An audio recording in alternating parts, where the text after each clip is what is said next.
Hi. Hello. We are now diving into In Search of Christian Freedom by Ray Franz. Starting with the table of contents, because we're not assuming everybody has read the book, and we're certainly not assuming you remember the table of contents and the scope of this 700-page book. So here's the table of contents, the 18 chapters. Right. Okay. The Search for Christian Freedom. The Channel of God. Centralized Authority. The Recurring Pattern. The Faithful and Discreet Slave. Salvation by Faith, Not Works. From House to House. Legalism, Opponent of Christian Freedom. Blood and Life, Law and Love. Shepherds of the Flock. The Misuse of Disfellowshipping. Indoctrination and Subordination. Argumentation and Manipulation. A People for His Name. The Greatness of the Good News. An Appealing Promise, Unfulfilled. The Challenge of Christian Freedom. A Congregation of Free People. Plus he has an afterword and an appendix. This is a short foreword, and here we go. Several years have passed since my resignation from the governing body of Jehovah's Witnesses, the body which directs and controls internationally the worship and, to a remarkable degree, the thoughts, speech, and very lives of the millions of members of that religious movement. The events leading up to that resignation and the subsequent events that produced my excommunication from the movement are already detailed in an earlier work, Crisis of Conscience. That book ended with these words: I am grateful to have been able to make available information that I feel others have a right to hear. There is much more that could be said, perhaps, than needs to be said to give a complete picture, but whether time, life, and circumstance allow for saying it or not, I am content to let the results of what has now been said rest in God's hands. I was then 61 years of age. In the years that have passed, and by the time he writes this, by the way, he's around 70, I have received thousands of letters and telephone calls from every part of the earth. Many of those communicating were former witnesses. Nearly as many were still associated with the organization. They represented virtually the entire range of organizational levels. The communications have come from persons who had held, or in some cases were yet holding, such positions as pioneer, special pioneer, missionary, ministerial servant, elder, city overseer, circuit overseer, district overseer, and branch coordinator.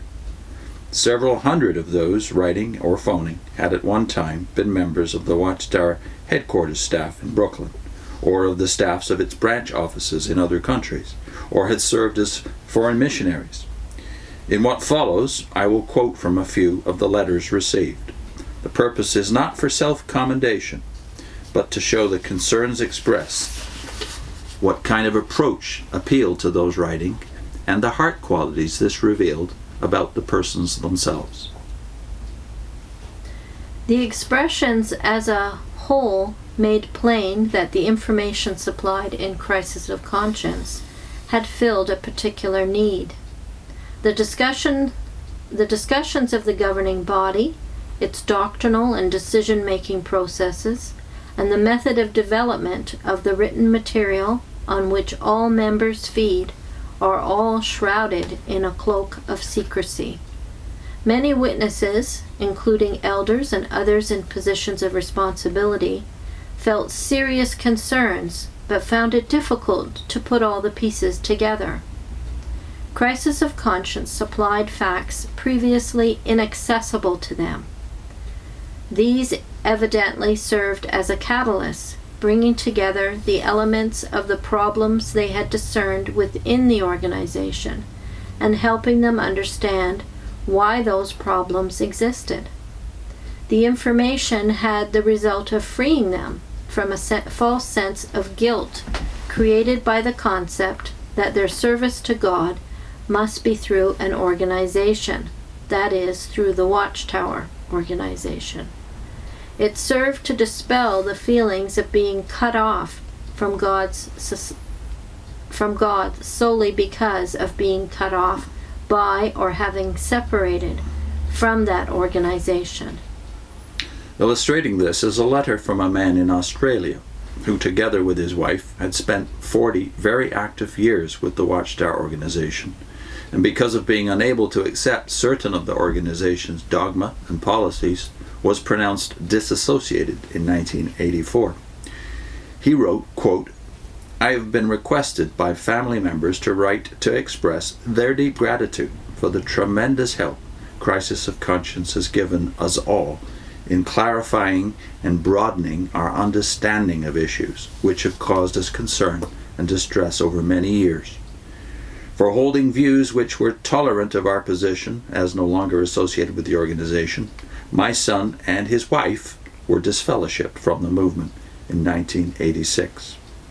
This book, that is Crisis of Conscience, has made a major contribution in holding us together as a family during the worst crisis of our lives, which began with our alienation from the movement, and has helped us to stand on our own feet in the spiritual sense and make moral decisions based on our own integrity instead of that of the movement's policies."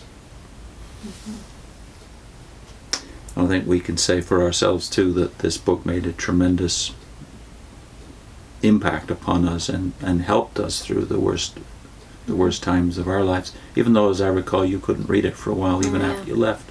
I don't know, I was already disfellowshipped and I was afraid to read the book. But it also helped some of our friends to leave the book. Yeah, I do recall we had two buddies who came to find out why we were no longer going to the meetings, and we showed them Crisis of Conscience, and they sat there for, I don't know, about 5 hours. One of them sat and read the book for about 5 hours while the other one was talking with us. And then they came back the next day and then reversed. And the other one sat and read the book, and the other one talked to us. And guess what happened? They both left. They both left the Watchtower. One became a Christian. Hi, Glennie. And the other, his best friend, has not become a Christian yet, but we're still hoping. We're still praying for him. Yes. So in the next segment, how Crisis of Conscience impacted people who later wrote to Ray and expressed their appreciation for the work he had done and the sacrifices he had made. Mm-hmm.